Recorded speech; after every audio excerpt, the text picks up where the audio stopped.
Ready? Yep, wave spinning. You know. What's going on, everybody? Welcome to another edition of Living Blessed, the podcast. I'm your host, Jovan J. Palmer, and I got a special guest with me, my brother, Būnduke. How y'all doing, man? How you feeling, brother? Hey, I'm feeling good, man. Thank you for inviting me, bro. Man, I appreciate you, man, coming out, man. You're the first one of the relaunch. Hey. So I'm excited. Hey, we're going to get set it off right there. Oh, yes, sir. I like that. Man, you told me briefly about your story, man. I was very intrigued, and I was excited that you reached out. Because, man, from you coming from where you come from and then just having a background that you had to where you are now, man, it was really exciting. And, man, your story had touched me, man. So I really want to I want to dig into it. Right. I want you to tell us more about it. Tell us, just get into it, man. Introduce yourself. For sure. What's going on, everybody? My name is Bunduke Ramadan, and I come from South Sudan. That's where my family is from.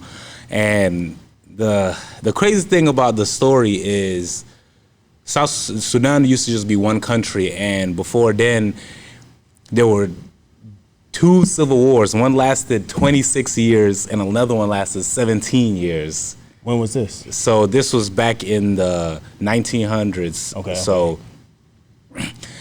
So my parents, they kind of grew up amongst that, and my father, he was part of the military, and my mom, she studied in school. She was an agriculturist, and they literally had to abandon everything in South Sudan and literally move to Egypt.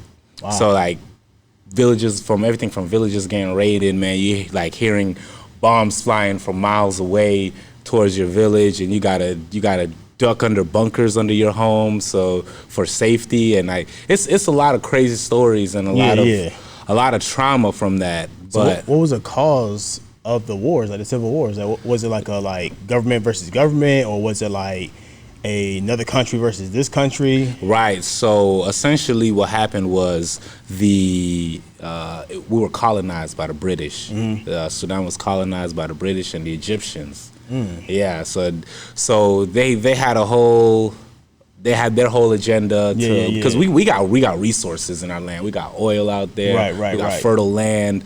And so when they left, because they were ruling, they pretty much kind of ruled the country as two separate states, you know, between the north and the south. And when they pulled out, and there was like a scramble for power. And so you got these two groups of people who are trying to, essentially do what's best for them and their people in their perspectives. And then, civil war ensues after that.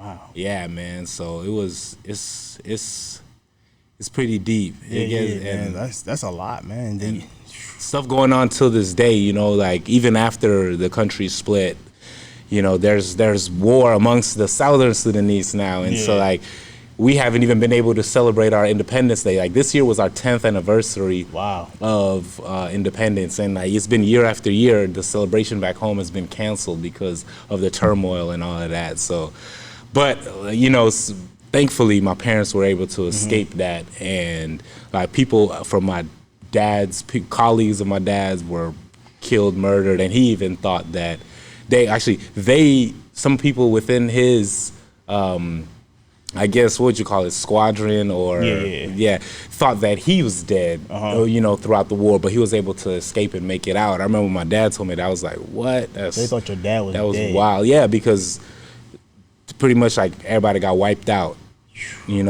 So thank God. Yeah, for sure. Yeah, man. So they moved to Egypt. And lived in Egypt, pretty much had to start all over from scratch in Egypt, and that's where I was born.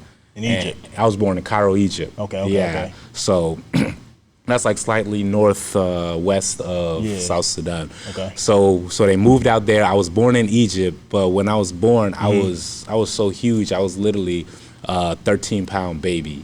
Really? Yeah. 13 pounds? 13-pound baby. So like, my mom was carrying me, and she always told me like, "Yo, you are the heaviest thing ever." she was like, if I could walk with a wheelbarrow in front of me, she would. But so I was a really, really big baby. And you wouldn't think that you were 13 pounds looking at you now. I know, right? I'm slim, but like when you see how tall I am, I'm like 6'7", so people are like, "Yo, this man is tall." But so what happened was when my mom went to deliver me. in the hospital, and she was telling me how she saved up so much money because like hospitals like around that time back then in the certain areas of Africa, it's like you got to pay to get in. Really? Like there's no like, oh, I'm paying later with my insurance and anything like that. So you got to like literally pay and then you'll be helped. So it's like you have to tell them, hey, I have a broken leg. Then they pretty much give you a bill as far as what this broken leg is going to be, what it's going to cost you, and then you have to pay that before you're seen. Something along those lines. Okay. Yeah, something along those lines. But yeah, it's not like here where you got insurance, you worry about it later. Right. You just go to the hospital type of thing, right? But so I was a 13-pound baby, and I ended up getting stuck in my mom's womb. My shoulders were too broad to come out. I got completely stuck. There was no time for a C-section. I lost all oxygen. So as you're traveling out, so like it's like part of your body is out of your mom's womb, and then your shoulders are stuck in there, so they can't pull you out anymore, or like. Yeah, pretty much. So like I'm coming out head first, got stuck around the shoulders, and I lost all oxygen, stopped breathing, and the doctors were just focused on saving my mom's. So they were just like, yo, we got to get this baby or she gonna die too. Yeah. So they literally just forced me out. They just had to grab me by my neck, head, arm, and just completely force me out of my mom's womb in order to save her. Really? Yeah. So I come out not breathing. They put me down, and like as my mom always tells it, like she's like, yo, your skin was completely like black, like charcoal black, like when somebody has had no oxygen. So you were dead. I was like, yeah, like dead, not breathing, just there. And she was like, she always tells me the story, and it's she didn't want to let the doctors even touch her without seeing me first. Because she was like, that's my son regardless. You know, I want to hold him. And then so she held me, I wasn't breathing, and she started praying over me and praying over me and praying over me, and the doctors started working on me because at that point they had no choice, you know. And I started breathing minutes later.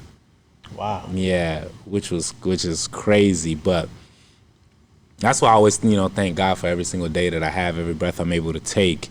But something that, you know, I also ended up with a birth injury that I deal with to this day. So when I got forced out with that much force, you know, baby's bones is soft, the baby's body's delicate. So when they yanked me out, I suffered what's called a brachial plexus injury. So what happened to my right arm what is it called again? A brachial plexus injury. Okay. Yeah, so my shoulder and pretty much my right arm, parts of the nerves and the muscles essentially got separated from my spinal cord, and which gives me like a limited mobility, and my what do you call these? Your radius and your ulna, my two bones in my forearm pretty much got twisted in the process. And so to this day, like I literally have to do everything different because I can't rotate my wrist. It doesn't turn at all. I can't rotate my wrist this way. Like it's literally just facing up for most things, unless I have to kind of compensate with my elbow, turning my elbow out to then rotate my wrist. Gotcha. Okay. So it's literally like up like that. Your left arm is good. Yeah, my left arm. Have all mobility and all that good I got stuff. all the mobility on my left arm. Okay. Left side is A1 and straight, but then my right side is where I suffered that injury, and it makes it difficult to do a lot of things. But I wouldn't say necessarily difficult. I got to switch it up. So that's one thing that I always kind of like growing up. It made me very adaptable to any situation. So like whether it was going outside playing sports, hooping, you know, thinking of different ways where I would, you know, cross people over with the left. They know I'm going left, but I'm gonna show you. I'm making think I'm going right. So like that. But like even things as simple as showering, you know, day to day, putting my clothes on, putting my shirt over my head, buttoning up my buttons on my shirts and things like that. What's that process like for you, as far as like you saying it's a lot more difficult for you to? Versus me, like, you know, I have both, you know, thank God I have both, you know, arms of being able, so I can just boom, boom, boom, boom. So how long on average does it take you to like get things taken care of? I mean, it depends on, you know, what I'm doing. So like everything definitely does take a little bit longer, because if I'm if I'm trying to do it with like either one hand or like trying to use both hands, it's a little different. Like it's like buttoning up a shirt, it'll definitely take me way longer. I'm not gonna enter like a shirt buttoning contest. And be like, yo, I'm finna smoke everybody right? joint. Yeah, for sure. But no, so like little things like that, you know, I kind of have to always take into account, whether it's cooking, whether it's cutting up an onion, you know, every little thing day to day, driving on a day to day even. Yeah. So I have to really think about so many different aspects a little bit differently than the average person. Because the average person just jumping right into it and do it. You know what I'm saying? Like even when I'm making my t-shirts, bro, like you make your own shirts? Yes. By yourself? Yeah. That's dope. Yeah. So like finding out different ways. I'm like, okay, maybe if I weigh it down with a textbook on this side, then I can kind of stretch it out with my left hand a little bit easier. So you're pretty self-sufficient then. Yeah, definitely. Like that's one thing that it always instilled within me. Like I couldn't do anything. Yeah. You know what I'm saying? Like I owe that to my parents a lot because they always didn't let me limit myself just because of my physical limitations. Right.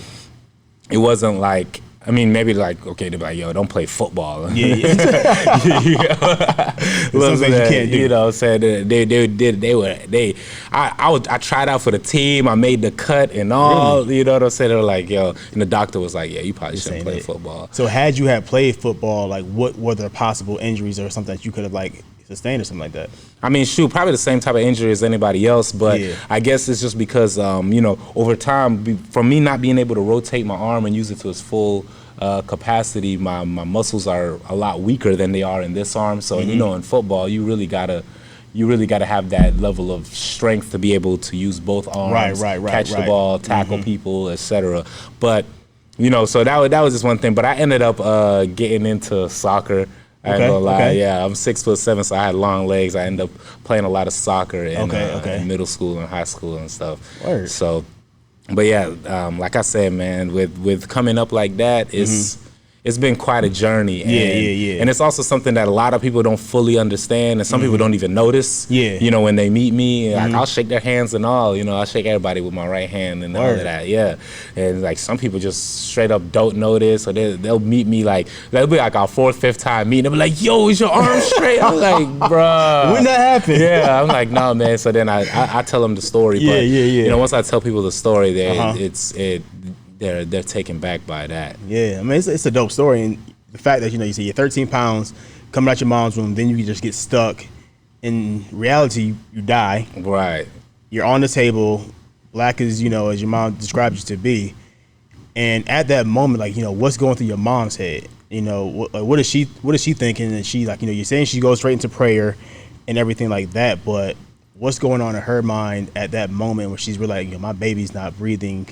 What's that? Take us back to that part. Yeah, I mean, so every time my mom shares a story, she always tells me about, you know, my auntie was there, Tabitha, and she's like, yo, she was the one that held you first before me. She always lets me know. So every time I talk to my auntie, I'm the first one. Remember that. She'll be Canada, so it's always big love for that. Yeah. But you know, it was like, it was a real scary moment. You know what I'm saying? And there was an earthquake too, which was crazy. Why you being born? Bro, if you look it up, man, he's tearing up the whole world.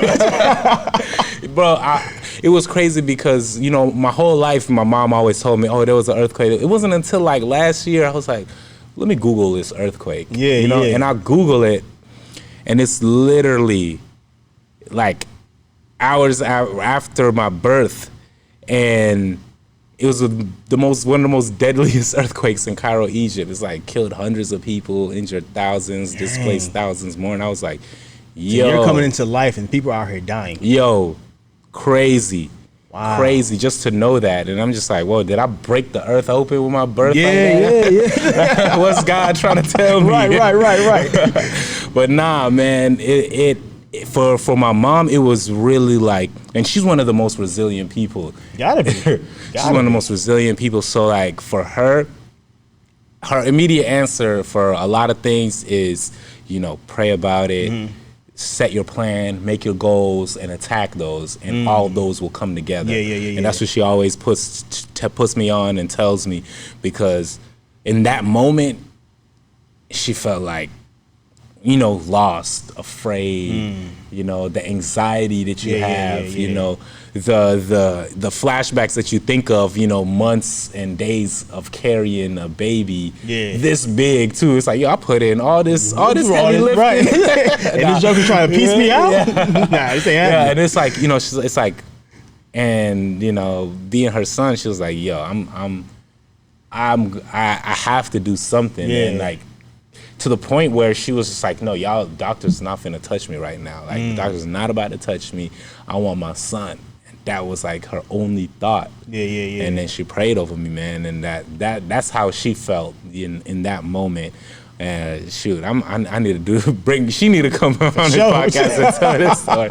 Because her perspective and the way she brings the story together, man, she's a storyteller. Let's give us a little bit of the way your mom was telling it to you, and kind of like, you know, bring your mom into the podcast as far as like, though she's not here physically, like bring her voice into this podcast as how, like, you know, she described from the prayer to, you know, telling the doctors, like, you know, like, don't touch me. My son is first priority. I'll be okay. Like, you know, give us some of that part of it.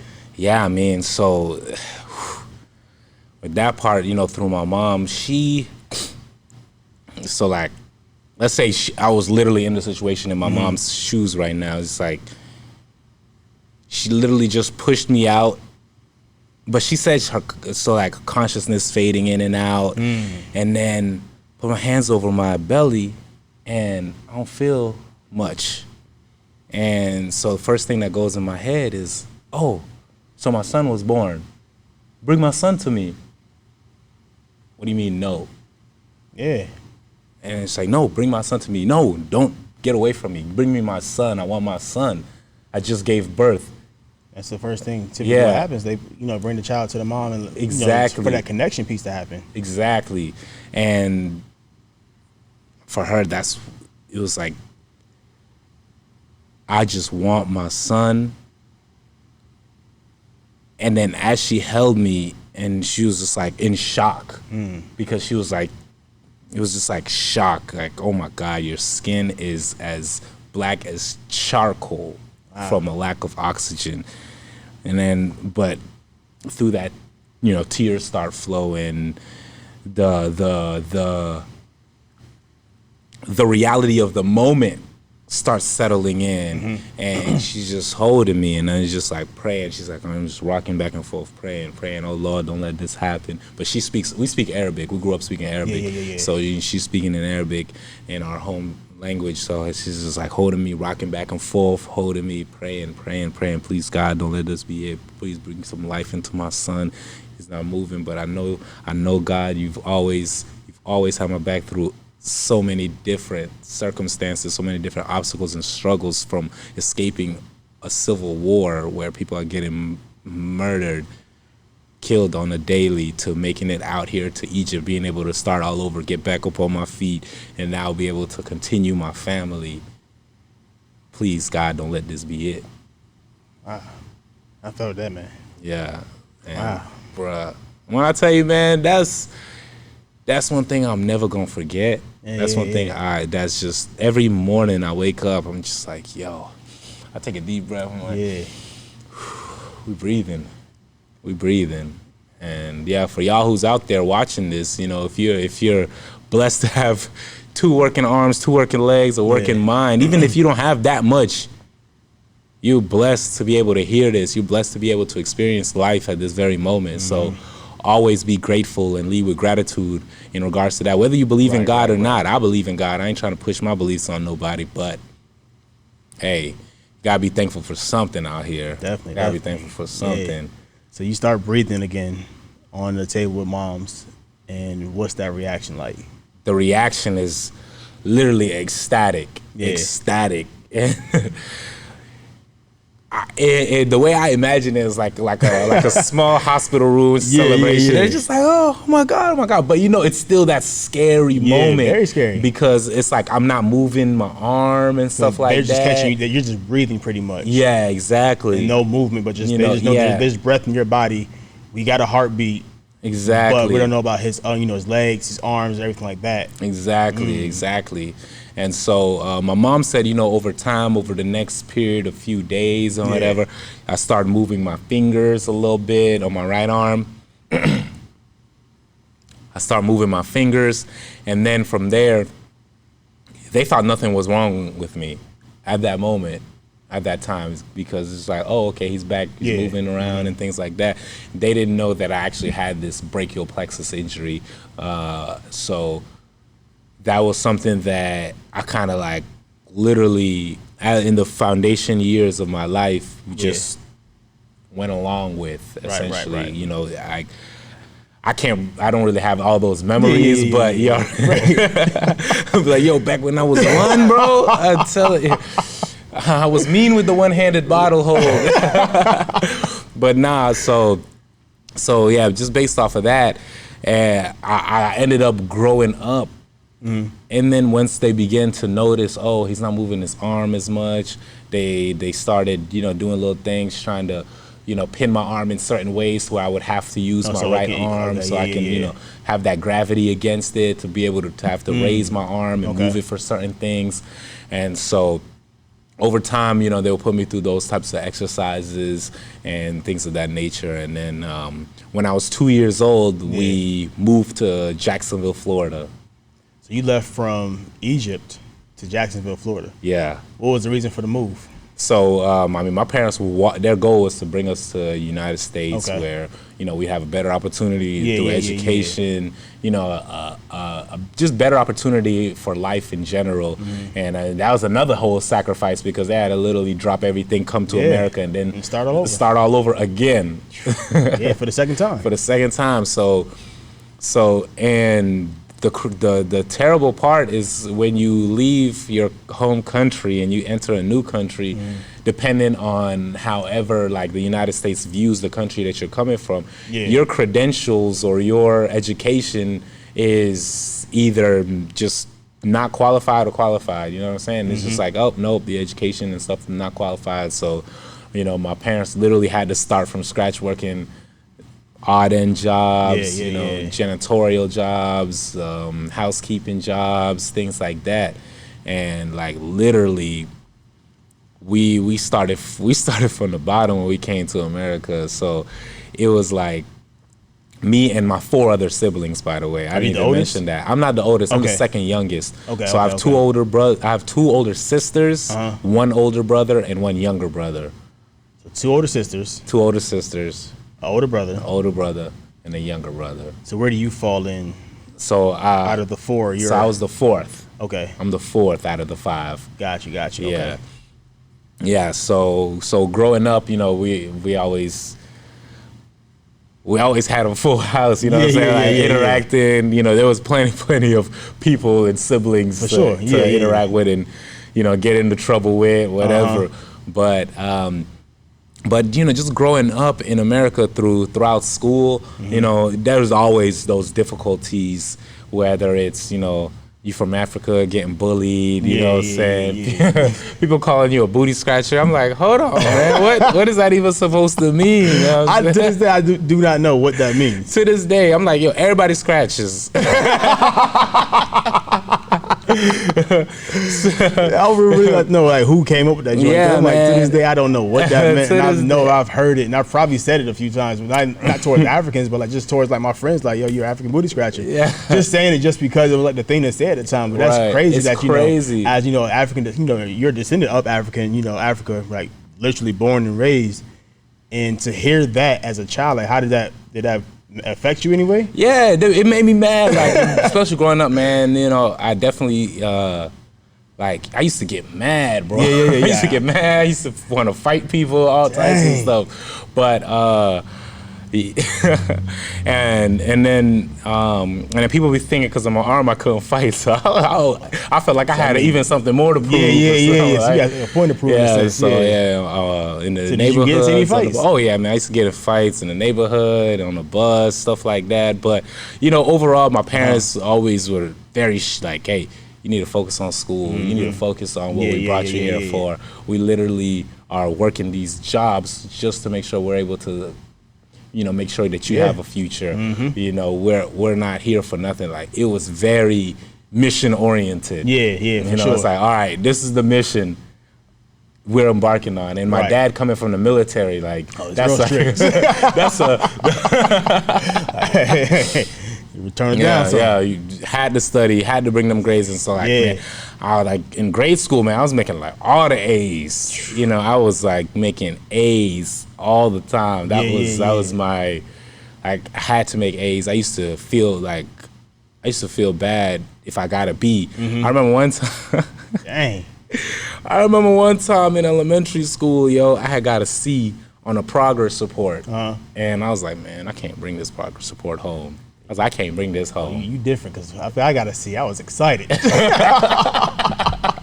I was cool with the A, the B, or the C. If I got a D, I felt the way. But like, if a C, I was like, well, I passed it.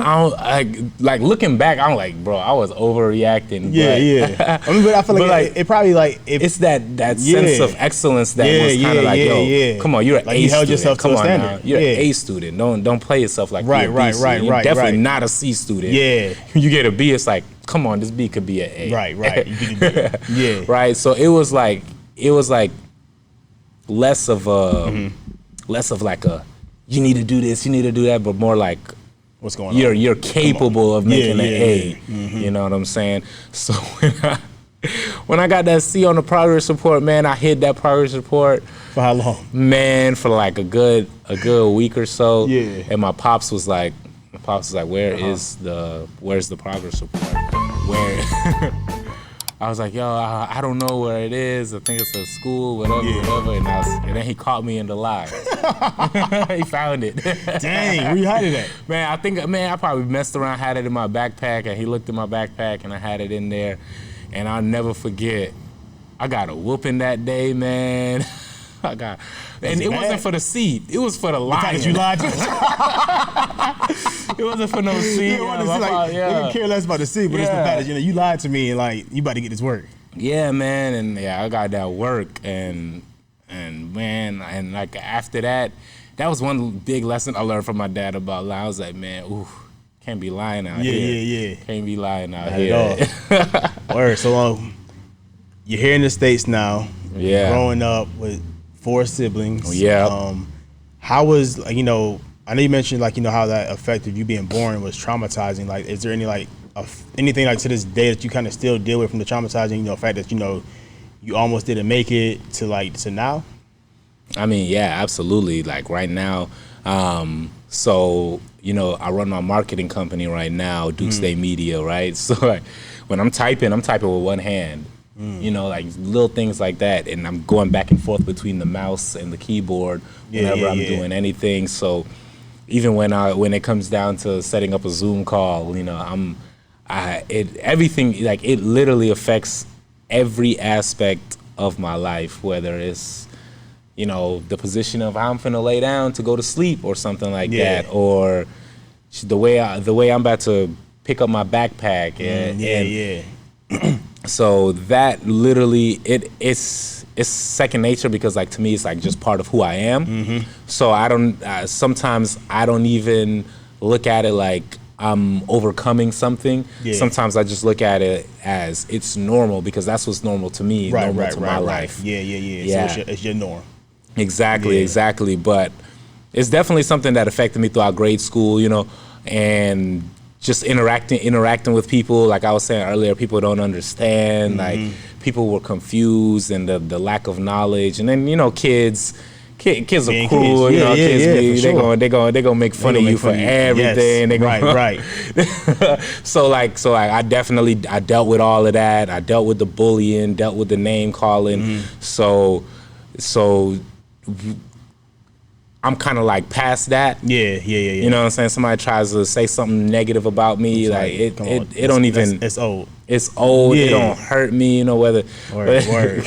I didn't hurt it all, man. You see, I'm as dark skinned as they come, my brother. So like, you name it, I heard it. So it's like it is what it is. Yeah. So at that point, it is what it is. It definitely helped me build like a level of mental resilience. Yeah, for sure. It definitely helped me build like a level of understanding, because hurt people. For sure. You know what I'm saying? So it's like, why do you feel joy out of making me feel negative. Yeah. So like that was something that I had to learn, that helped me kind of take a step back and not necessarily blame people for their own mindsets. Because I used to just be like, this person is, just come to the conclusion of choosing to think of that person as terrible, think of a person as ignorant, think of a person as evil, things like that. You know what I'm saying? Like that shouldn't. I shouldn't have that. There's no need for me to waste my time having an opinion like that about somebody. Exactly. So that's something that definitely helped me learn to this day, and it helped me develop a level of understanding and consideration for others too when they're trying to complete things, or maybe if somebody's taking a little bit longer to complete something, to not just be like, yo, why is that taking you so long? Right. Because I heard that all my life, like, yo, why you taking so long? Why are you taking so long? And I'm just like, it just always felt like nobody understood. Things like that. And I'm just like, I have to literally think about stuff a completely different way. For sure. And I can't blame somebody for not understanding that. So that's a really huge key right there. And it definitely helped me with my focus when it comes to certain tasks, certain things, where I just like, all right, if I know I need to get something done, I can lock in and get it done. Right. At the end of the day. And that's what's helped me get to this point in my life, because I ended up just deciding to just break out of my shell like in elementary school. That's when I started rapping. Really? In elementary? In elementary school. Okay. So I used to write poetry in third grade a lot, and then my older brother, he always listened to a lot of Tupac. And then like third through fifth grade is when I really started writing a lot of raps, and I started listening to Ludacris. Cause you're still in Florida at the time. Yeah, I'm still in Florida. Okay. Yeah, I'm still in the South. So, and Ludacris and ATL's been killing the scene for a long time. But like Ludacris had just had a different type of his flow was different. Flow, energy, bars, energy, showmanship, performance style. Yeah, so I really kind of fell into that, and then I started writing my raps. I would go to school and rap it to my friends. They were like, yo, that's dope. And then like it'd be lunchtime. He'd be like, yo, hey, can you rap that rap again? And I'll rap it. And he was like, yo, that's lit, bro. That's, but nobody said lit back then. Right? We were kids. What was it said back then? Yeah. I don't even know. Yo, that's tight. Yeah. So I'll never forget this day. My friend, he had me rap in front of the cafeteria lunch table, and I rapped, and they were like, yo, that's dope, yo. And they like waved down one of the administrators, because our cafeteria was like a stage as well. It was kind of like cafeteria, auditorium. Joint, yeah, exactly. So he told and my mom always made sure I didn't cuss in my raps. Let me read it first. She'd be like, oh, she ain't never like that. She never liked cursing. Like to this day, I try not to curse in front of my mom at all. Right. But so when they called over the administrator for me to rap to her, he was like, oh, what kind of rap is that? Rap. Right. And then I was like, oh no, it's a dope rap. Like it's a good rap. And so I rapped it to her. She was like, oh wow, you want to come rap it in front of the whole cafeteria? And I was like, no, I ain't signed up for all that. Slow that down. Yeah. So I was like, I ain't signed up for all that. Right. Which was crazy. And then I was like, nah, I'm good. And then my friend was like, come on, man, you got to do it. And I was like, nah, bro, in front of everybody in this cafeteria right now? That's a lot. I can't do it. Yeah, that's a lot of pressure. All eyes on you. Yeah. And then he was like, come on, you got to do it. So he starts to chant of people chanting my name. Yeah. So my full name is Bunduke. Okay. Yeah, so growing up, people called me Bunduke, so, that's why I have everybody call me Bunduke now. But back then, everybody called me Bunduke, so he had everybody banging. He had to start banging on the table. He's like, Bunduke. The whole cafeteria turned up. Whole cafeteria turned up. Some of the people don't even know who I am. They just calling your name. They just yell, Bunduke, what we doing? And I'm just like, yo, this whole cafeteria yelling my name right now. All right. If I don't get up now, I'm like, so I reluctantly get up. I'm standing up, man. My knees shaking. I'm just like nervous, and I'm just like, yo. So I get up there, and I'm just like, I stand, and it's like, everybody's dead silent looking at me, and I'm just like, heart gotta be racing, man. My mind is going. I'm like, yo, okay, I know this. I can do this. I can do this. And I'm just like, yo, this is crazy. This is crazy. And I was very nervous. I bet. But then they're like, yo, come on. And they start yelling, chanting again. And I was just like, all right, I got it. So, all right, here we go. So then I rap. Man, and after it's just like 16 bars, man, nothing too crazy. So I rap, and the whole cafeteria is like, yo, turn all the way up.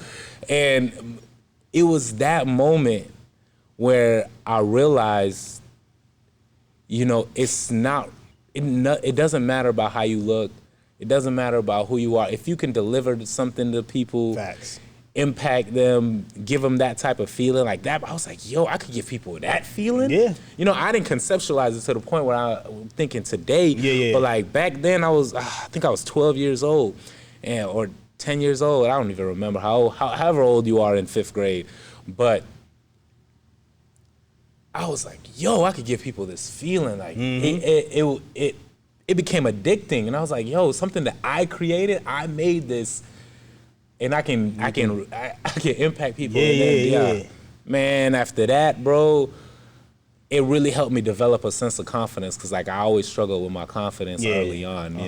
You know, people always making fun of the way I look. That always took a hit on my self-esteem. You know, made me kind of think of myself in a bad way. My name being Būnduke, I wanted to change my name. You know what I'm saying? All types of stuff. I was going through it. Yeah, definitely. And so it allowed me to kind of step more into my identity, step more into who I am as a person, and not hold back, not even hold back to meet people, not hold back to network and just chop it up with people. Like even the first time we didn't necessarily meet that first time, but like when we pulled up to do those the videos, testimonial joints. Exactly. And then we just were able to chop it up and just have a good conversation and meet each other. And then I was like, I got to continuously be pushing that boundary, continuously just be unafraid of what people think. And that's what it is, man. Confidence is key. Being able to share your story is key, because that impacts people at the end of the day. And people need to hear that. And people are going through something that's similar to what I'm going through, and that's what I speak about whenever I go do my speaking engagements at different colleges. I let the students there know, hey man, I was in your shoes, not too long ago, and I went through the struggles. I went through the not having money. I went through the eating ramen noodles for months. Went through it. We saw so many different aspects of it, and there is another side of it. There's always ways to grow. There's always people that are willing to help you, as long as you're not afraid to open up and ask, open up and just have a conversation with somebody and try to understand somebody. Because shoot, through me learning to understand other people, it helped me understand myself a lot more. And and I never forget this quote. It says, seek first to understand, then to be understood. And then I was like, once I learned that, I began to kind of take a step back from getting frustrated whenever people didn't understand me or what I felt like they should understand. So it takes a lot of resilience, though. For real, bro. A lot, because you think about it's an everyday battle. It's an uphill battle where people are clowning you left and right, and you're just trying to focus on the main thing. Right. And it's like people are jabbing you. They poking at that open wound. Eventually, you're gonna snap. Eventually, you're going to snap. I mean, I've never seen anybody who just didn't snap. I mean, if you didn't, kudos to you. More power to you, right? But it's just eventually you're going to snap, but it's just like you're building this resilience as you're going. So it's like you're becoming this rubber band in a sense, where it's like they can pull you all they want to, but you're always going to bounce back. Right. You're always going to bounce back. And from the childhood, to the rap, I just found out you were a rapper today. Oh yeah, today, you posted the Mamba joint. Yeah, Mamba Mentality. I dropped that joint today. Hey, make sure y'all go check that out too. Check it out. It was hard. And I put all the fire fire emojis under it. Yeah, that joint was clean. It was smooth. And first I thought it was somebody else. And that's, I was like, yo, what song is this? I come to the top of the tab, and I said, oh, this is Bunduke's joint. Yeah. And so, like, let's talk about your rap career a little bit. Yeah. All right. So, man, all right, let me get into that. So, I'm going to just kind of take you down the whole story in that case. So, after 5th grade, when I did that, and I realized I could really make an impact, I started writing a lot. I started writing so much more. And then when I went from elementary school to middle school, when I was in 7th grade, they allowed the 7th and the 8th graders to do talent shows. Word, okay. Yeah. So when I got into that, started doing talent shows. Me and my 2 homies, my boy Willie and my boy Julian, we started this group of, went to Southside Middle School, and we started up the Southside Clique. You know Word, okay. So we used to go do the talent shows. We used to rep the school and all that, and that made me so much more comfortable with rapping in front of people and taking everything to the next level that way. And so that and just continuously inspired a comfort level. And at the same time, throughout that, I was in middle school. I started like selling CDs, mixtape. Not my own music, because I didn't have the ability to record back then. Wire. So LimeWire, I was selling mixed CDs, bro. So I was like going on LimeWire, burning these CDs, and then selling them at school, and selling candy at school. So that kind of helped me develop like a little bit more of an entrepreneurial spirit early on. And as I shifted from there, doing the talent shows, got into middle school, and that's when we were getting on MySpace. MySpace was booming back then. Oh yeah, it was jumping back then. Yeah. And MySpace was dope for music. I was a graphic designer back in the day. Bro, the wallpapers, you can make your own. And then when you go on the page, the music started playing in the background. For real. The HTML coding, bro, the stuff that we were messing with was killing serious, it. bro. The top 5, the top 10, top 8. Yeah. Feisties break out for that joint. Yo, you calling somebody out in the bulletin like, yo, they fighting tomorrow after school. Like, yo. MySpace was definitely dope. I think MySpace might have been the best social platform to this date, in my opinion. You're right. I just feel like because it allowed for us to be very creative, it allowed for us to finally express ourselves, and then it allowed for us to kind of just show the world a piece of our personality. Versus nowadays, social media is like, we're showing a different side of ourselves, not really showing our true selves.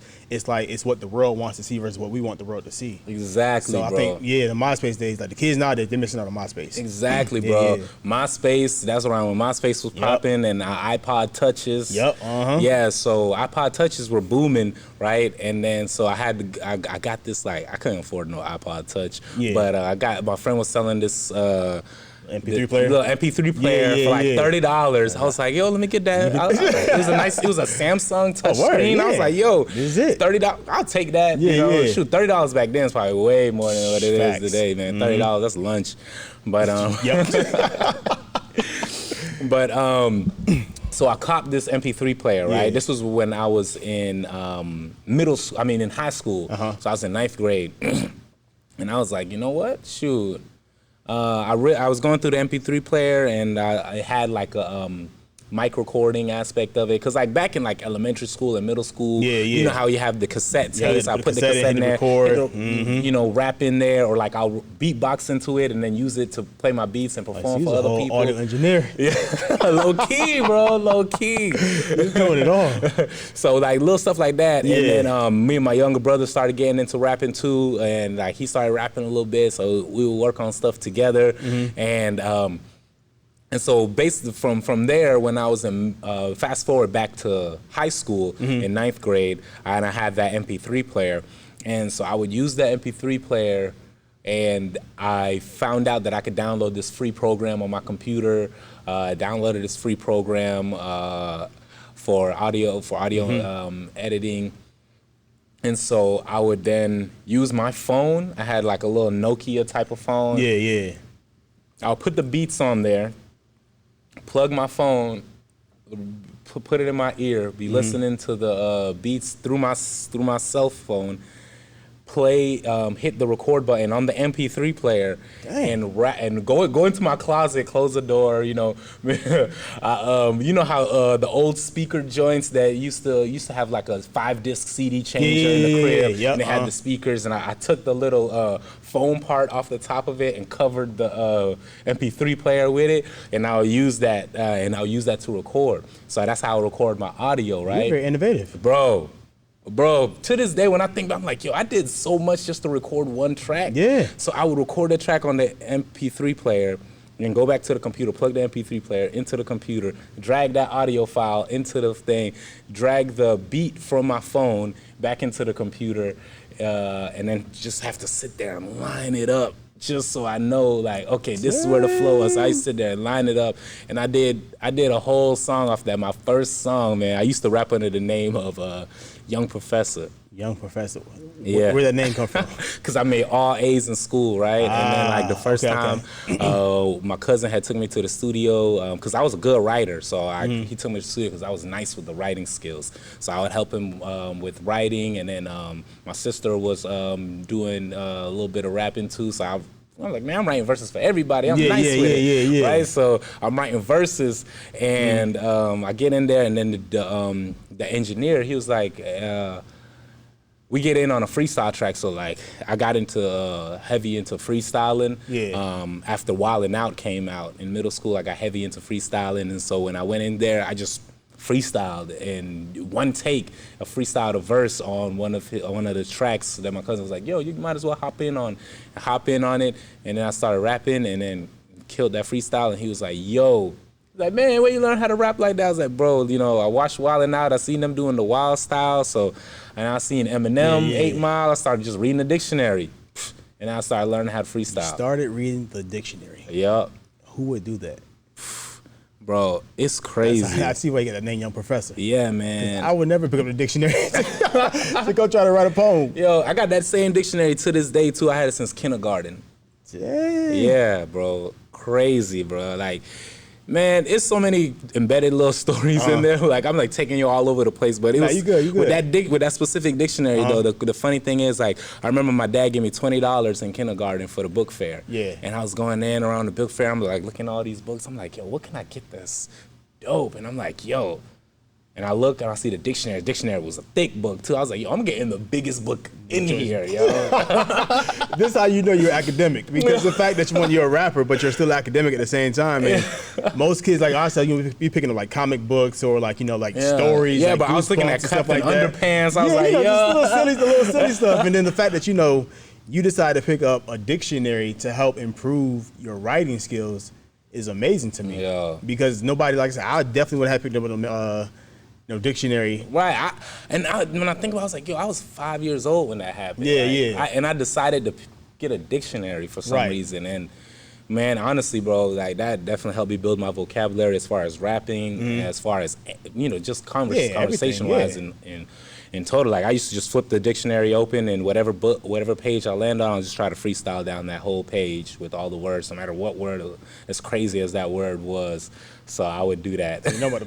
You better pull a word up. You better pull a word up. All right, dope. Feel free. Pull up. We'll do a Google word of the day. Let's see, word of the day. So yeah, man, that definitely kind of helped me fine tune all my freestyle skills and really helped me become the artist that I am today, because it made it easier to write at any time, whatever I had. You ready? Yeah, born that way, man. Let's get it. The word is cryptic. Huh? Cryptic. The word is cryptic, so let me put that into a lyric. When I spit this, you best better witness. When I be going in, I be flowing in. They be like, damn, that boy do killing them on and off again. I said, it's the mentality, so don't bring it mad at me. Because if you do, it might end up in a tragedy. Like I said on the track, you might end up a casualty, but I ain't gonna kill you. I'ma just drill you. Every time I spit it, best believe I real spill you. They gonna be like, man, Duke is the truth. Every time I step up, I kill it up in the booth. Any word that you say, pull it off that iPhone, I kill it every time because I stay up in my zone. That's just a quick little freestyle. That's just how I do. So you better understand this. Your boy Būnduke. Go ahead and drop the other beat or drop another session, because your boy here kill it. This is my profession. Just a little sample, but you know just a what I'm little saying? sample. That's just a little sample, man. That's just The a way little you kicked that sample. joint off though with the word was hard though. And that was probably, I wasn't counting, but that was probably about a good minute. A little something. I just be going, man. I just be going when it comes to that. Yeah. Nah, it's definitely a passion. So today, we're fast forwarding to today. So I heard you say you had a marketing company. You do T-shirts. You still rhyming, Right, of course. right. What brought you to that space to become an entrepreneur? To like, I want to design my own T-shirts. Thank God, which is really dope. Right. And the fact that you have it in like 1, 2, 3, 4, like 5 languages. Yeah, five different languages. So we have English, and then, of course, Arabic. Yes, sir. That's French. Yes, sir. That's Chinese. Japanese. And Dieu merci is... You got it. That's French? Yes, sir. So you had French in there twice. No, that's Spanish, my bad. So Spanish, my bad. Yeah, gracias. Yeah. Yep. And then Let y'all know I'm well versed in my languages. hey, that's real. And then this bottom one is that's that's a visual representation of Braille, right? That's hard. Because to me it was kind of like when I was putting the design together, I realized I was like, okay, it wasn't I wanted to make it a perfect square at first. Then once I put these files, I was like, I got this little bit of space here. I got to throw something in there. But then I was like, I don't want to put it in another language. Right, so right, then right. I was thinking, I was like, well, ASL is hard to do because you can't, like the hand symbols. So I was like, you know what? Let me put something on there for the people who can't see. Yeah. You know? And it just raised a little bit of awareness. Yeah, for sure. And on top of that, I thought it was dope and just a different idea just to kind of incorporate something like that. And it was crazy because I'll have people come up to me and like one of my friends, she came up to me and she was like, yo, that's so amazing. My dad, he actually is blind, and it really touched her for me to include that on the design. Yeah, for sure. And now I think that's the first shirt amazing. I've ever seen with Braille on it. Word. I've never seen anybody's like personal clothing line with Braille on it. That's hard. I'm gonna have the new joint where the Braille is popping up. But you did the 3D joint, 3D puff. The 3D puff. I'm gonna have the new joint, and then they're actually gonna be able to fit. You're gonna feel me. You're gonna really feel me. That's but dope. yeah, bro. So like, as the music game changed, right, from people being able to sell CDs because as I figured out the skills of how to burn and multiply CDs quickly through LimeWire back then, and then when I started dropping mixtapes under the name Young Professor, I dropped a mixtape called Classes in Session in college. Word. And then so I was hustling those mixtapes all across campus, bro. I was doing shows. I had opened up for the Yin Yang Twins. Really? Oh, bro, How was that? That was crazy, man. How did that happen? So when I didn't even talk about my college experience, bro. So I grinded hard through. Go ahead. I grinded hard through high school, and I made it to the University of Florida. Go Gators! You know what I'm saying? So like that was one of the. It was like the #1 public institution in Florida at the time. So I was like, all right, cool. I want to go there. Full ride? Right. I figured. Oh no! I didn't have a full ride. Dang. No, Thought that you had would have a been little- nice. I I thought you did have probably a got an nice academic little joint. Yeah, I had a nice little academic scholarship. But like, they only give it to a certain amount of people, and I just was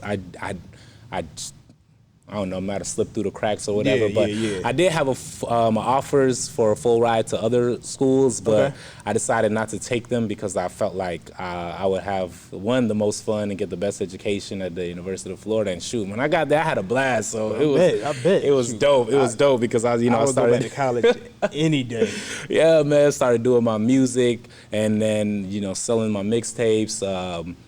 Promoting myself all around campus and locally doing small little local open mics, and then one of my buddies linked me with a local promoter who was putting on a show, bringing in the Yin Yang Twins. I was like, yo, I want to open up for the Yin Yang Twins. Boom.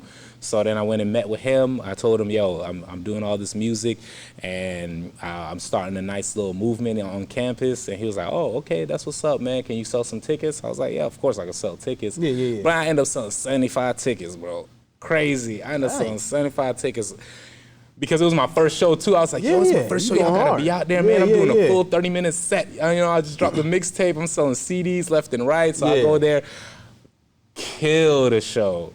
And it was crazy because they had like 2 or 3, 4 opening acts, something like that. And I was the first opening act. And literally the crowd was thick. The crowd was thick, man. Were you nervous? I wasn't nervous at that point because I had already got so many reps in. Once you get enough reps in, it's just like, this is what I do. It's like, just like doing that freestyle. Like, yo, I've done so many reps of freestyling to the point where it makes it easy to just do anything off the top of my head. So I did that show, killed that show. And it really kind of opened up my mind to the money side of the music business. Right. Where I'm like, okay, so now if I rent out my own venue, instead of splitting this ticket money, I can get a larger percentage of this ticket money, and then split it with my band people, split it with my DJ, things like that. Person I'm gonna have at the door, all of that. So that kind of started to expose me to the business side a little bit, and I started doing my own. I started putting together my own little shows, started putting together my own open mics, and I shifted away from the name Young Professor because it just kind of got a little I was like, that's my past. I started going by Duke all the time, so everybody was calling me Duke, and so I incorporated that. And then what got me into making the merchandise was, one thing I needed was a logo. I need a logo, so I'm like drawing up all these logos, and then finally decide on what logo I want. I drew probably like 150 different logo styles, and then I finally decided on what. I hit up my boy. He's a graphic designer. Shout out my boy Jordan Spencer, man. He's doing it big now. He's working with like Young Dolph and a lot of major artists. But yeah, he pulled up on me to my house and literally took the logo that I drew on paper and then digitized it and brought it, used Adobe Illustrator, and so what is that right there? So that's the logo right there. So HHD brand. HHD brand. So I used to rap under the name Hip Hop Duke. Yeah, okay. HHD. So then when I started my clothing line, I just called it HHD brand. Got you. Okay. So I started doing that, and people stopped buying CDs because instead of paying $10 for a CD, you can just go ahead and pay $10 for all the music. Yeah. You pay Spotify. So then once I stopped selling CDs and they became less valuable to the consumers, the focus became on the merch. So I started pumping out merch. I dropped a song when I moved after I graduated college. Actually, while I was in college, I was selling a lot of merch too. But I was selling tank tops and snapbacks and everything, bro. Because it was hot out. It's hot out in Florida. And I went to the University of Florida, so I was selling orange and blue gear and all of that stuff. So that kind of helped me understand what is actually going to make the people move, what people are going to grow attached to, and then because. Before I even got into that, I was like studying computer science in college for the first 2 years, and it wasn't working out for me. I was doing good, but it just wasn't the type of person I was, and so I shifted into economics. When I shifted to economics, I started getting more excited because I always wanted to be a business major. So now I'm focusing on my business. I'm like, okay, I'm applying what I'm learning into my daily life. So as I'm learning about people's behaviors when it comes to buying and things like that, so I would shift over and think about that when it came to my music, think about that when it came to my merchandise and how to line things up. And that always kind of instilled a level of knowledge within me and understanding how to get to the people. Right. And then I was rapping a lot, and one of my homies who was on the cheerleading team, he ended up letting me know, hey, the cheerleading team is having tryouts for a mic man. And he was like, you'd be perfect. So I'm like, mic man. So like person that's with the cheerleaders on the microphone hyping up the crowd. A hype man for the football team. Okay. So he hit me up. So I'm like, all right, cool. I'll hop in. I'll try that out. So. Yeah, I was like, when are the tryouts? He's like, bro, it's in like an hour. And I was like, what? I'm like, no, let me get home. So I get home and put on some orange and blue gear, and I'll pull up over there. And they're like, yo, what can you do? Can you give us an example? I was like, okay, think of any random words off the top of your head. And then they were like, Gator, orange, blue. So I did a dope Gator freestyle. And then I get them all hyped.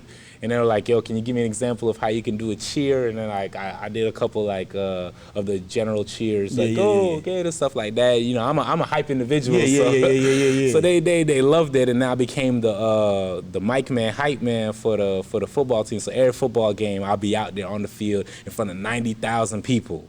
90,000 people in Ben Hill Griffin Stadium. Football's big down there. It's crazy, bro. So I've been hyping up this whole, so like, bro, after doing stuff like that, it's like, being in front of a crowd became so natural. I did that for 2 years, and and being in front of a crowd, talking to people, and like even when I walk around campus, like people would approach me, hey, are you that guy? And it came around like literally full circle because just being that person who used to just write a couple raps, and then from my friend getting me to rap it in front of people, to then one of my homeboys in college getting me to try out, and then now I'm applying my economics knowledge to everything that I'm doing, and then putting together shows.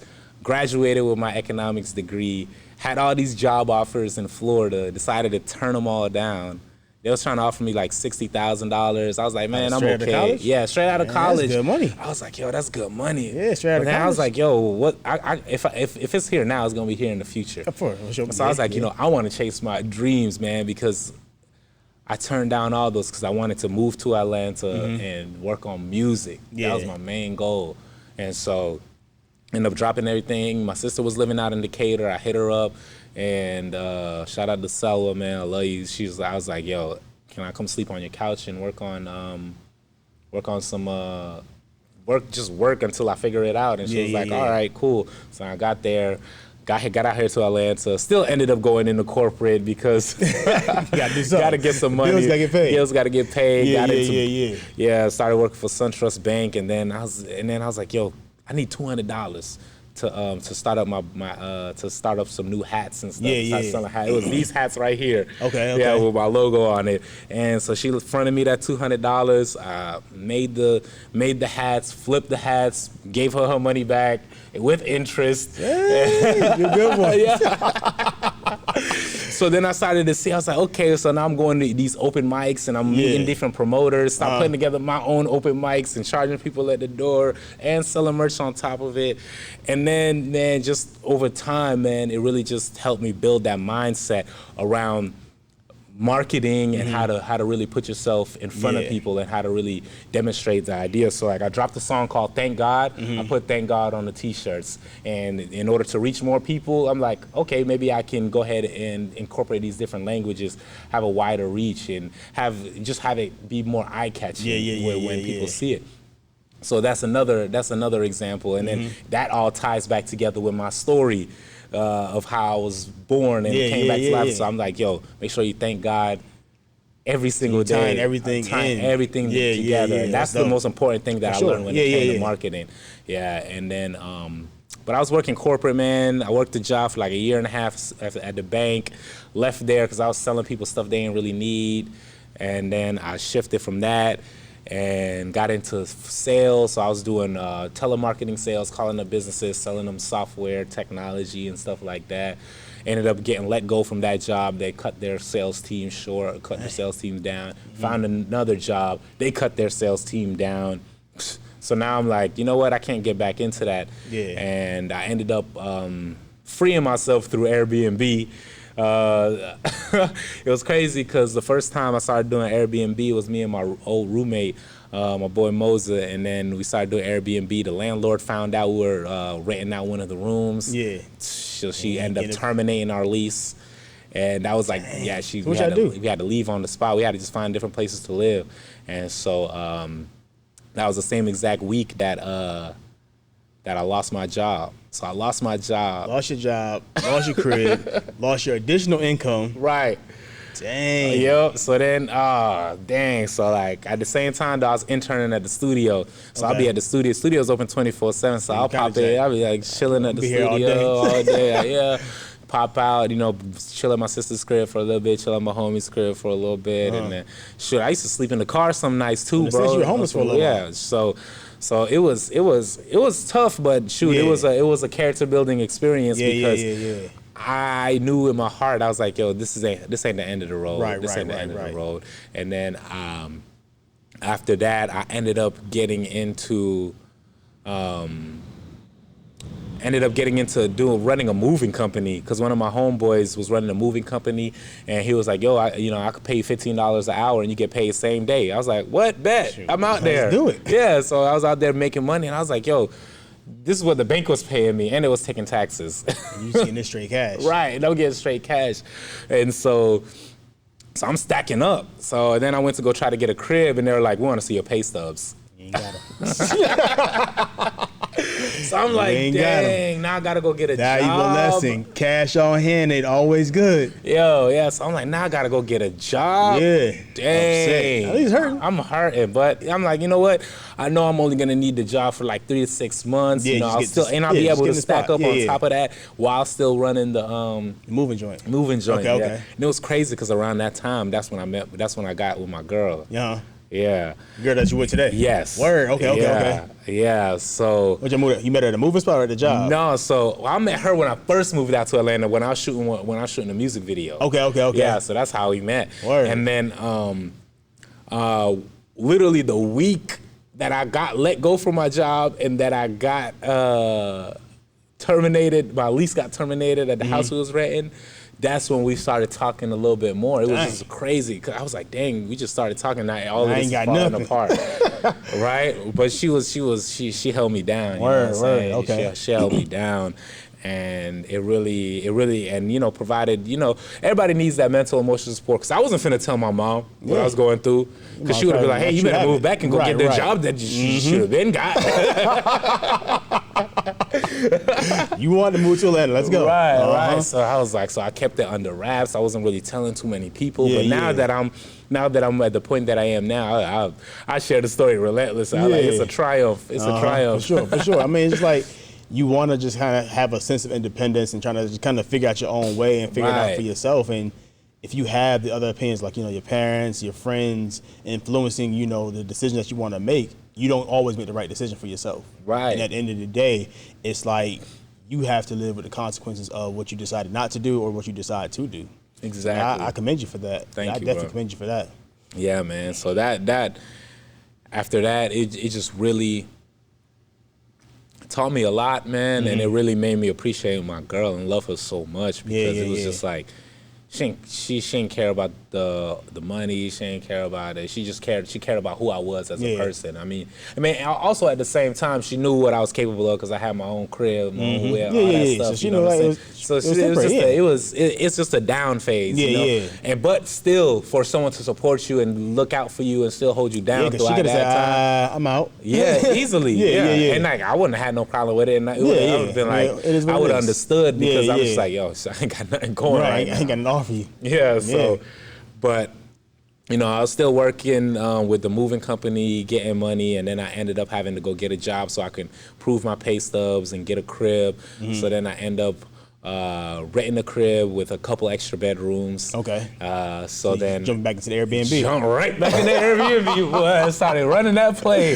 Yeah. But I became a Marcus, you can let him in real quick. Appreciate it. Yeah, I became a super host on Airbnb in like really? 30 days. Dang. Yeah, bro. Because you had your previous status. No, that wasn't even under my account. I made a brand new account. Oh, okay. So I became the way I became a super host, I looked around, everybody was charging, like, this prices were low. I was like, yo, people charging, well, actually, Airbnb automatically set the price for me. It set the price. It was like smart pricing, $17 a night for a room. Okay. And I was like, $17? And I was like, whatever, why not? So now I run it, and then I'm getting requests left and right. And I'm just like, yo. Where was the crib at? This is down in East Point by the airport. So literally in between the airport and downtown. Yeah, you like in prime location? I'm like 10 minutes from downtown, 10 minutes from the airport. 8 minutes from the Oh, airport. you in prime location. Man, as soon as somebody gets to the airport, you pull up Airbnb, I'm the top one that probably comes up. But so I'm running that $17 a night, undercutting all the prices in the area. So then I was like, all right, now that I got these first few reviews in, okay, took it up to 20, took it up to 25, took it up to 30, took it up to 35. 35 was like the sweet spot. So then, like, it was taking care of, one room can make anywhere from $700 to $900 a month. You know what I'm saying? One room? One bedroom, bro. Say word. One bedroom. One bedroom. You had 2 extra bedrooms. Yeah. And so I wanted both of them. So you make about 18. And the crib was what, $1,200. Oh, so you chilling. $1,500 with utilities and everything. Wow. So that's what allowed me to kind of like free myself. Yeah. And that's why I've been telling people, I was like, your rent is pretty much the majority. Exactly. The majority of your overhead anyway. Exactly. Yeah. And then whatever was left over, use groceries, paper towels, all the little stuff that the Airbnb need. Right. And I was cleaning it myself at that time. Yeah. So it was sufficient. Yeah, it was, man, that was the place. So that allowed me to have a lot more freedom, work on a lot more music, start building my company, start building up my brand. Yeah. And really, then the pandemic hit, bro. Dang. So some people said Airbnb did well during the pandemic. Word. I wasn't trying to have nobody with COVID in my crib. So because you're there. That's right. So then that's what really started inspiring me to now start focus on strategic partnerships with people. Like I developed a partnership with one of my realtors down in Florida. So now we're working with different people and helping them find Airbnbs and facilitating that play now. So that kind of really made me have to pivot, because like when the pandemic hit, shut down the Airbnb, all my speaking engagements got canceled, all of my shows got canceled, so I literally had no way to make money. Dang. So the moving joint's over. The moving joint, I gave up on the moving joint. Okay. I wouldn't say I gave up. You just stopped doing it. I chose to let that business go, and I just had my workers go to other folks, because for me it was just maintaining people, all these different personalities. At the time, it just wasn't what I was trying to do, because I got to maintain personalities of my workers and the customers at times when I'm not even there. So that was but shoot, that was making good bread too. I'm not even gonna lie to you. So I might get back into that in the future, because I already know the whole business plan. Regardless, so I had stopped the moving, stopped the shows, motivational speaking, Airbnb, all that stopped. And so what people were still asking me, how do you make your merch? You do this all on your own? And I was like, yeah. So then I would show them, hey, I got a Cricut machine, I cut the vinyl, I got heat press, boom. That's how I do it. And then it's like, oh, can you make me 20 shirts? All right, bet, boom. Made them. I was like, oh, I can make a little bit of money off of this. So I started doing it, and I was like, and then over time, I decided to just double down that energy and put it into myself, because that's what was really giving me the best returns on my margins and things like that. So after just quickly looking at that, it was so simple to make that decision. So I pivoted back, started focusing back on myself, doubling down that energy, and growing from there, honestly. And it worked.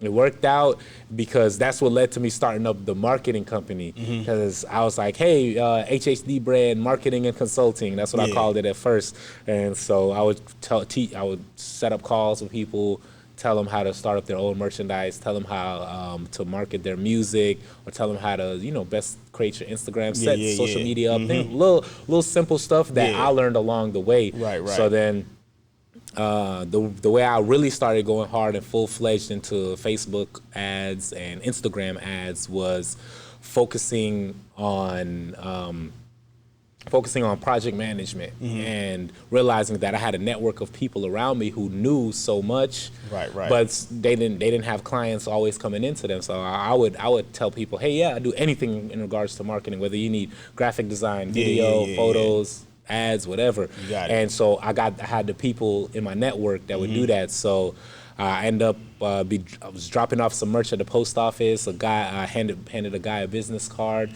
2 weeks later, he ends up calling me.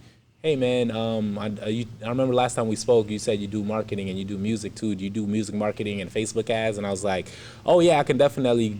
I have some people on my team that do that. I do a lot of project management, so I would put together everything, all the ideas, and then when we come down to execute and doing the platform, I will pass that off. But then this was about a year and a half, 2 years ago. So then I started learning every single day. So now I'm learning how to do the ads every single day. Every single day I'm learning, testing, trying out different things. And then to the point where I started doing the ads well. And then, people who were on my team, they had 9 to 5, so they couldn't really dedicate as much time. So then they just became a point where I was like, oh yeah, I could do this. And so then I do this, and then it just got to a point now people looking at me like, oh, yo, that's that boy a little a guru over there. I'm like, all right, don't call me all that, but yeah, I'll get you from point A to point B. You can become nice with it. Nice with it. So now I'm just in a phase where I'm building out the products and the coaching program now, which I'm going to be launching here in September. So the coaching program is going to be coaching people from the beginning to becoming a Facebook marketing expert, everything from them just starting out, creating their page, building their ads manager account, you know, making sure they got the pixel for tracking customer data, all the way to how you should create your ads, how you should test, and then launching a full-fledged campaigns and leveraging that data that you get. And so that's where I'm at now with the marketing company, and it's been a real blessing to, you know, continuously network with people who keep me hungry, man. Because as I'm looking around to my partner, even looking at you, you know, seeing you work with the Social Proof podcast, seeing you have your own podcast, which is fire. Appreciate it. Appreciate it. you know, and just the way that you talk about mental health and just the positivity that you put out, bro. It's contagious, it's inspiring, and it's motivating, and it makes me realize whenever I'm scrolling through IG and I see, you know, I'm like, yo, oh, that's an inspiring post. That makes me want to get up and go, you know, let go of anything that might have been slowing me down that day. So that's one thing that I always try to do, is maintain that circle, maintain people around me that are always gonna it's important. Inspire me to do more. Because we sitting down, I was sitting down, we actually recording some stuff yesterday with Dave, and Mitch was on. He said something that was like super dope. It was like, I forgot what it was, but pretty much the premise of the conversation was pretty much just the circle you keep around yourself. It just builds you up, and it kind of gives you a different outlook and a different perspective on life. Right. So it's like, once upon a time, you know, you may never saw life the way it could be. Right. And you just change your circle, you just change the environments you're hanging with, and life suddenly changes for you. Facts. And that's, you know, I'm a living testament to that life can just suddenly change. You're a living testament that life can just suddenly change when you put yourself around the right people in the right environment, man. Right. So appreciate you, brother. Hey, no doubt, man. I appreciate you too, man. Thank you for having me, bro. Brother. Hey, you know it. Yes, sir. Thank you for having me, bro. Thank you for just extending the opportunity, and thank you for continuously just putting that energy out there, bro. Problem, that's what we need in the community, bro. At the end of the day, I'm here for it. Yeah, man. So, man, let everybody know where they can find you at. Give them socials, websites, the coaching program, all that. Man, I want whoever watches, the thousands of people going to see this joint, man. I want them to hit you up and flood your inbox and your DMs. Most definitely. So, hey, my name is Bunduke. You can find me everywhere on any platform at Bunduke. That's Bunduke. You can check out my merchandise brand, which is amazing. We're starting so many movements around the world. We're international with it, from UK to Africa, South Sudan, everywhere, bro. We've been. Your picks out there. Yeah. I'm out there. So that's hhdbrand.com. Word. You know, actually, you know, just go to bunduke.com, bunduke.com, and you're going to find everything on there. I just want to send y'all to that one place. You're going to find my marketing company if you're interested in learning more about marketing. You know, I got free masterclasses that you could watch and all of that. So definitely. And check out my music, of course. Yo, Apple Music, iTunes, Apple, I say Apple, Spotify, Amazon. That's what I meant to say. So whatever y'all listening to music at, man, check out. I'll probably have so much more music dropped by the time this was released. So, hey, appreciate Jovan for having me on here, man. And, hey, always remember, you are more than what other people perceive you are, you know what I'm saying? Some people are gonna try to limit you with their own thinking as far as your own capabilities. You know, y'all see me with my arm, and I don't let that hold me back from a thing, whether it's hooping, playing basketball, whether it's being in front of people, in front of a stage. Don't let anything hold you back, because you have what it takes inside of you regardless. And find that light. Have some gratitude for the life that you have right now. Push that forward. Share your story. People will listen. You will make an impact. Thank y'all. You heard it here first. You are tuned into the Live and Bless the podcast. I'm your host, Jovan J. Palmer, and we out. We out. Peace.